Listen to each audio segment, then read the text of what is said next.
Hello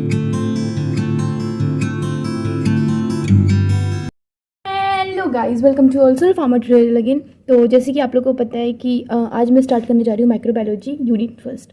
तो उसमें देखो आप लोगों के कुछ टॉपिक है, जैसे कि हिस्ट्री दिया हुआ है, modern history, era of history and different type of that. तो दूसरा आप लोग में दिया हुआ है सेल्स, ठीक है, टाइप्स क्या होते हैं, प्रोकैरियोट्स, यूकैरियोट्स। थर्ड आपके में एक बहुत इंपॉर्टेंट टॉपिक है जो कि क्या है, बैक्टीरिया। बैक्टीरिया का क्या पढ़ना है, अल्ट्रा स्ट्रक्चर पढ़ना है, मतलब वो कैसे दिखते हैं कैसे नहीं दिखते, उसका मॉर्फोलॉजिकल मतलब क्लासिफिकेशन पढ़ना है। तो आज हम ये देखेंगे, ठीक है। और फिर चौथा आपका मेनली डिफरेंट टाइप के मतलब बैक्टीरिया हो गए, मतलब कौन कौन से आपके कल्चर मीडिया क्या होते हैं, ठीक है, ये सब है। तो देखो आज स्टार्ट में हिस्ट्री नहीं बताऊंगी क्योंकि history exams point of view से बिल्कुल नहीं पूछता। तो थोड़ा बहुत एक बार ओवरव्यू बस कर लेते हैं और फिर इसकी डेफिनेशन के साथ हम आगे बढ़ेंगे, ठीक है। तो टॉपिक क्या है, माइक्रो। देखो माइक्रोबायोलॉजी हमें पता है, माइक्रो मतलब क्या होता है, स्मॉल यानी छोटा, बायोस मतलब होता है लाइफ, और लॉगस मतलब होता है स्टडी, यानी स्मॉल लाइफ की स्टडी करना क्या क्या कहलाता है, माइक्रोबायोलॉजी कहलाता है। इतना क्लियर हुआ। The term microbiology was introduce by Louis Pasteur 1822 to 95 में, मतलब इनकी वो थी, who describe the process of fermentation. आप लोग को पता है फर्मेंटेशन क्या होता है। फर्मेंटेशन एक प्रोसेस होती है जिसमें हम लोग नॉर्मल क्या करते हैं, ग्रोथ करवाते हैं बैक्टीरिया, फिर किसी भी स्मॉल, मतलब जिसकी वजह से बहुत सारे आज के टाइम पे जो बेकरी वगैरह के प्रोडक्ट होते हैं, जैसे आप लोग ब्रेड वगैरह खाते हो, वो सब फर्मेंटेड ही होते हैं। तो वो हमें कैसे मिलते हैं, कहीं ना कहीं माइक्रोब्स से ही वो बनते हैं। जैसे दही हो गया, आप लोग को पता है लैक्टोबैसिलस लैक्टिस से मिलता है। तो the term microbiology was introduce by Louis Pasteur. उसके बाद फिर उन्होंने कब किया था, 1822 to 95 में किया था। अब इसकी डेफिनेशन की अगर बात करें तो क्या होगा, microbiology is a branch of biology that deals with the study of organisms which are invisible to naked eyes। मतलब microbiology is a branch of biology that deals with the study of organism, मतलब छोटे छोटे organism की study करते हैं जो कि क्या होते हैं, इनविजिबल होते हैं नेक्ड आई से। नेक्ड मतलब हम उन्हें बिना माइक्रोस्कोप के नहीं देख सकते, ठीक है। तो उन्हें क्या कहते हैं, माइक्रोबायोलॉजी कहते हैं। नेक्स्ट है, it deals with the study of micro organism which are responsible for the production of antibiotic, enzymes, vaccine and vitamin. यानी वही कह रहा है कि माइक्रोबायोलॉजी जो है वो डील्स करती है स्टडी ऑफ द माइक्रो, मतलब छोटे छोटे माइक्रो ऑर्गेनिज्म की स्टडी करते हैं जो कि रिस्पॉन्सिबल होते हैं प्रोडक्शन करने के लिए। किसका किसका production, antibiotic, enzymes, vaccine, vitamin, etc, ठीक है। तो ये था मेनली आज का डेफिनेशन। नेक्स्ट मैं बात करूँगी morphological classification, then ultra structure of the bacteria. इसके बाद फिर हम लोग की बैक्टीरिया पूछता है और एग्जाम में कभी भी हिस्ट्री या फिर ये सब क्वेश्चन, हाँ 2 मार्क्स में चाहे पूछ ले, तो इसके लिए मैंने यहाँ पे बता दिया लुइस पास्चर जो थे। अब बाकी आगे भी थोड़ा बहुत है तो वहाँ देख लेंगे, ठीक है। तो चलो बढ़ते हैं आगे, ठीक है। तो यहाँ पे देखो morphological classification of the bacteria में क्या है, bacteria refers to a single cell organism, मतलब ये सिंगल सेल होते हैं जिसमें कोई भी ट्रू न्यूक्लियस नहीं होता। अच्छा, एक होती है प्रोकैरियोटिक, एक होता है ट्रू कैरियोटिक। प्रोकैरियोटिक मतलब क्या होता है, प्रो मतलब होता है पुराना, यानी जिसमें पुराना होगा तो उसमें न्यूक्लियस एब्सेंट होता है, जैसे कि बैक्टीरिया। और यू मतलब होता है अभी, ठीक है, तो जो नया आया हो तो उसमें न्यूक्लियस प्रेजेंट होता है। तो ये थोड़ा सा एक मेन डिफरेंस होता है प्रोकैरियोट्स और यूकैरियोट्स में। तो हमारे जो बैक्टीरिया होते हैं ये प्रोकैरियोटिक होते हैं, तो सिंगल सेल होते हैं, ट्रू न्यूक्लियस जो होता है वो नहीं होता, जिसकी वजह से इसको प्रोकैरियोट्स में रखा गया है। और अदर मेंबर बाउंड ऑर्गेनिज्म भी एब्सेंट होता है, ठीक है, जैसे माइटोकॉन्ड्रिया हो गया, गोल्जी बॉडी हो गई, ये सब एब्सेंट होता है बैक्टीरिया में। And bacteria was first observe by, मतलब सबसे पहले एंटोनी वॉन ल्यूवेनहॉक जो थे, उन्होंने सबसे पहले क्या था, इसकी खोज की थी बैक्टीरिया को, और उसका नाम दिया था एनिमल्कुलस। क्या नाम दिया था, एनिमल्कुलस, ठीक है, या एनिमल्कुल्स कुछ भी बोल सकते हो आप, एनिमल्कुल्स जो है इसका नाम दिया था। तो ये था मॉर्फोलॉजिकल कैरेक्टर। अब इसमें देखो क्लासिफिकेशन तो पढ़ लिया, अब इसमें कैसे इनको डिवाइड किया गया है स्ट्रक्चर के बेस पे वो देखते हैं, ठीक है। मॉर्फोलॉजी मतलब समझते हो, बाहरी स्ट्रक्चर देख करके, मतलब एक होता है नॉर्मल, जैसे मॉर्फोलॉजी मतलब ये होता है कि स्ट्रक्चर है बाहर से, मान लो किसी को देख करके बता दिया कि वो गाय है कि भैंस है ना, तो वो हो गया मॉर्फोलॉजिकल क्लासिफिकेशन। तो चलो नेक्स्ट देखते हैं, बैक्टीरियम नेम। अब बैक्टीरिया का तो नाम एनिमल्कुलस हो गया। अब बैक्टीरियम जो नाम है उसका नाम किसने दिया, इंट्रोड्यूस किया सबसे पहले क्रिश्चियन गॉल्फ्रिड इनरबर्ग ने, ठीक है। किसने, एहरेनबर्ग, एहरेनबर्ग ने क्रिश्चियन गॉटफ्रेड एहरेनबर्ग ने सबसे पहले क्या हुआ, बैक्टीरियम नाम दिया।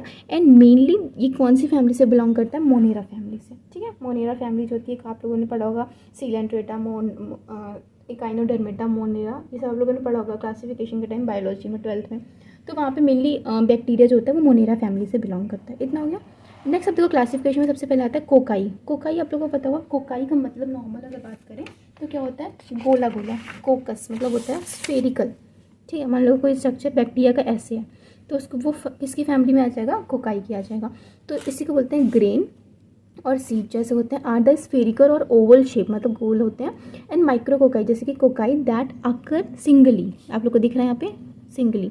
डिप्लो मतलब होता है दो, डिप्लो मतलब ही दो होता है। तो Diplo cocci that occur in the pair, तो दो में दिख गया।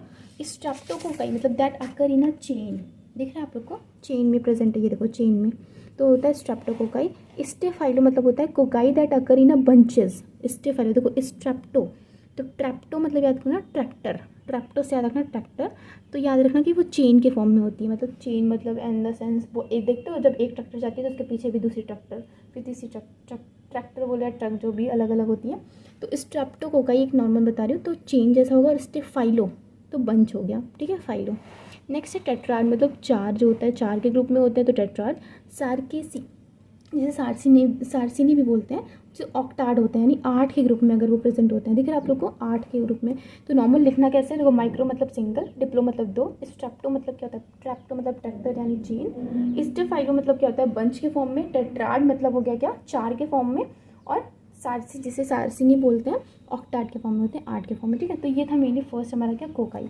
नेक्स्ट अगर बात करती हूँ तो क्या है, बैसिलस। बैसिलस मतलब पता है आप लोग को, चैन जैसा जो स्ट्रक्चर होता है, या फिर स्टिक बोल सकते हैं। और स्टिक भी, चैन भी नहीं बोलेंगे, मतलब थोड़ा सा रॉड स्ट्रक्चर, हाँ ठीक है याद आ गया।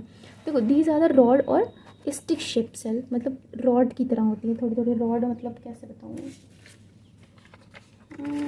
रॉड इसको ऐसे बोल सकते हैं, ठीक है, ये हो सकती है रॉड। तो ये रॉड के शेप में होते हैं मेनली, तो उनको ही बोलते हैं क्या, बैसिली, ठीक है। माइक्रो बैसिली होते हैं, आप लोग को दिख रहा है एक, डिप्लो मतलब वही फिर दो, स्ट्रेप्टो मतलब होता है कि चार एक साथ जुड़े हैं, दिख रहा है स्ट्रेप्टो। पैलीसेड अरेंजमेंट मतलब क्या होता है, जैसे पैलीसेड मतलब आप लोग को वो एक अलग टाइप का दिखता है जिसमें छोटे छोटे एक दूसरे के ऊपर छड़े होते हैं, तो कॉर्नी बैक्टीरियम डिप्थेराई जो हो जाएगा। कोमा शेप्ड होता है तो आप लोग को दिख रहा है, और स्पाइरुलम एक होता है जो कि ऐसा होता है, दिख रहा है स्पाइरुलम, ये स्पाइरल शेप का। तो ये होता है मेनली। नेक्स्ट हमारा फिर क्या है, कोको बैसिली, जिसे कोको बैसिली भी बोलते हैं। तो intermediate of both कोकस and bacillus, example Brucella, दिख रहा है। तो मतलब ये देखो इसमें गोल भी है थोड़ा सा, ये हल्का सा अंडाकार भी है, और बैसिल में रॉड शेप का भी है, जो कि ब्रुसेला आपका एक जो बैक्टीरिया होता है उसमें होता है। लास्ट हमारे इसमें है स्पायरोचीट। स्पायरोचीट मतलब देखो स्पायरल तो नहीं है, वो स्पायरल अलग था। स्पायरोचीट में हल्की हल्की क्या होते हैं, कोइल्स बने होते हैं, मतलब छोटे छोटे कोइल्स टाइप के बने होंगे ये। और the spiral shape having the several coils. And treponema pallidum, आप लोग को बताना है कमेंट में कि ट्रेपोनोमा पैलिडम जो होता है कौन सी डिजीज़ कॉज करता है। तो इतना ही, तब तक के लिए टाटा बाय बाय, जय हिंद जय भारत। नेक्स्ट हमारा क्या है, ultra structure of the bacteria. Ultra मतलब क्या होता है कि उसके अंदर कौन कौन सी चीज़ें प्रेजेंट है, या बाहर में भी हम कैसे, शेप के बेस पे नहीं, शेप नहीं, उसको देख करके, एक पर्टिकुलर बैक्टीरिया को देख करके इसमें कौन कौन से ऑर्गन प्रेजेंट है, तो हम कैसे उसको डिवाइड करते हैं, ठीक है। तो देखो सबसे पहले आपको ये बैक्टीरिया दिख रहा है, बहुत मतलब थोड़ा ठीक बना है। तो देखो सबसे पहले इसमें क्या कैप्सूल है, जो बाहर की सबसे मोस्ट आउटर लेयर होती है वो कैप्सूल होती है, प्रोटेक्शन के लिए होती है। नेक्स्ट हमारी फिर सेल वॉल आती है, फिर उसके अंदर जो एक लेयर होती है पतली सी, वो प्लाज्मा मेम्ब्रेन होती है। और फिर एक हमारा क्या होता है, मीजोसोम मेनली होता है, जो दिख रहा है आप लोग को इस शेप का, बहुत आराम से देखिए, ये होता है मीजोसोम। अब ये फिर हमारा ये होता है न्यूक्लियोटाइड होता है, क्योंकि हमें पता है इसमें न्यूक्लियस जो होता है वो एब्सेंट होता है, और जो गोल्जी बॉडी या फिर मेम्ब्रेन बाउंड ऑर्गन्स होते हैं, जैसे इंडोप्लाज्मिक रेटिकुलम हो गया, माइटोकॉन्ड्रिया हो गया, गोल्जी बॉडी हो गई, ये सब एब्सेंट रहता है। प्लाज्मिड होता है, प्लाज्मिड को क्या कहते हैं आप लोग को पता होना चाहिए, एक्स्ट्रा सेलुलर मटेरियल बोलते हैं। कभी आपके 2 मार्क्स में पूछे कि extra cellular material of bacteria, then you will write plasmid. Cytoplasm होता है, ये जो मतलब बाहर निकली होती है, पिली होती है, इसको क्या कहते हैं, पिली है, जो आपको हेयर लाइक स्ट्रक्चर दिख रहा है ये मेनली क्या होता है, पिली होती है। और फिर हमारे क्या होता है, फ्लेजिलम होता है, ये जो आपको दिख रहा है सबसे लॉन्ग, ठीक है। फ्लेजिलम के पार्ट मतलब बेस पे भी उसको डिवाइड किया जाता है, तो वो सब ठीक है। देखो अब नेक्स्ट हमारे क्या, bacteria form a large group of unicellular prokaryotes, मतलब जो बैक्टीरिया होते हैं ये फॉर्म करते हैं large group of unicellular prokaryotes. They do not contain the nucleus and other membrane organ. तो so ultra microscopic view look like small capsule. अगर आप लोग बाहर से कभी देखोगे बैक्टीरिया को तो वो छोटा सा कैप्सूल, मतलब जो हम लोग खाते हैं टैबलेट कैप्सूल, वैसा दिखते हैं कैप्सूल के शेप में, ठीक है। तो नेक्स्ट इसमें हमारा क्या, पार्ट्स ऑफ बैक्टीरिया। देखो पार्ट्स ऑफ बैक्टीरिया जो इसमें है, हमारा कैप्सूल है, सेल वॉल होती हैं और कैप्सूल होती हैं, सेल वॉल होती हैं, cell membrane, flagellum, cytoplasm, mesosome, ribosome और पिली, जो कि आपको वहाँ पे एकदम इजीली दिखा है स्ट्रक्चर्स में।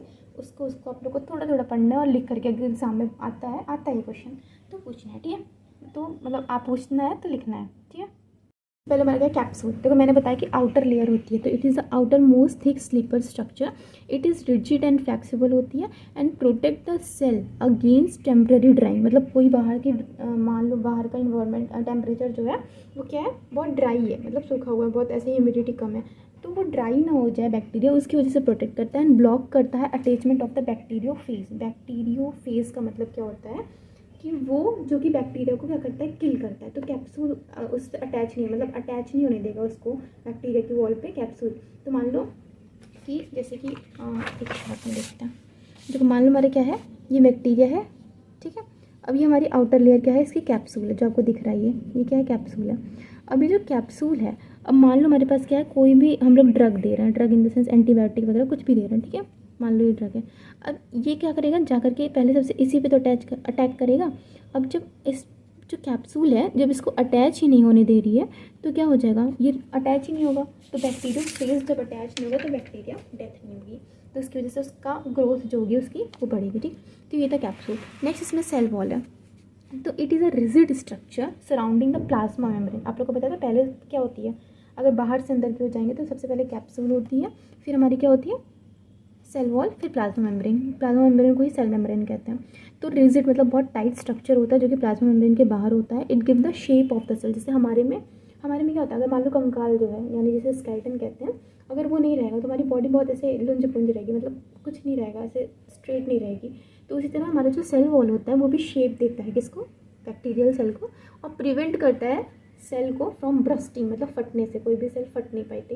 देखो आप लोगों ने एंटीबायोटिक अभी आप लोग आगे पढ़ोगे तो आप लोग को पता चलेगा कि जो मोस्ट सबसे अच्छी एंटीबायोटिक वही होती है जो सेल वॉल को डिस्टर्ब कर दे, यानी सेल वॉल को ख़त्म कर दे। सेल वॉल अगर फट गया तो उसके अंदर जितने भी मटेरियल हैं जैसे कि साइटोप्लाज्म है या फिर न्यूक्लियोटाइड, वो सब क्या होंगे, बाहर आ जाएंगे और उससे सेल की बैक्टीरिया की डेथ हो जाती है। तो कभी भी सेल वॉल का टाइट होना बहुत ज़रूरी है, मतलब सेल वॉल का रिजिड होना बहुत ज़रूरी है, ठीक है। तो नेक्स्ट हमारा cell membrane, it is a thin layer of the bacteria. ये तो पता ही है कि मतलब देखो वो हमारी क्या होती है, मेनली थिक होती है, ये थोड़ी सी क्या होती है, थिन होती है, और बनी किसकी होती है, फॉस्फोलिपिड बाइलेयर की बनी होती है। फॉस्फोलिपिड बाइलेयर आप लोगों ने हर जगह पढ़ा होगा, बायोकेमिस्ट्री में मैंने ये चीज़ बताई थी पिछले लेक्चर्स में। तो आप लोगों ने it act as a semi permeable membrane, मतलब वो होता है कि कोई भी चीज़ किसको अंदर लेके जाना है और किसको नहीं, तो बहुत सेलेक्टिव सेमी परमेबल मेम्ब्रेन होती है प्लाज्मा मेम्ब्रेन, ठीक है। नेक्स्ट इसमें हमारा क्या, फ्लेजिलम, जो मैंने ब्लैक कलर का एक बहुत लंबा सा ऐसे दिखाया है वो हमारा फ्लेजिलम होता है। It is 15 to 20 nanometre long thick hair like structure होते हैं और 2 से 5 नैनोमीटर डायमीटर होते हैं, ठीक है। और ये मेनली क्या होता है, एंटीना की तरह काम करता है, मतलब सिग्नल देता है किसको, मान लो हमारे पास बैक्टीरिया है, चलो फिर से देखते हैं, देखो मान लो यही वाला बैक्टीरिया, ठीक है। अब यहाँ पे हमारा क्या है, कोई भी फूड इन द सेंस कोई भी इंसेक्ट वगैरह बैक्टीरिया या फिर कुछ भी, मान लो कुछ भी आया, ठीक है।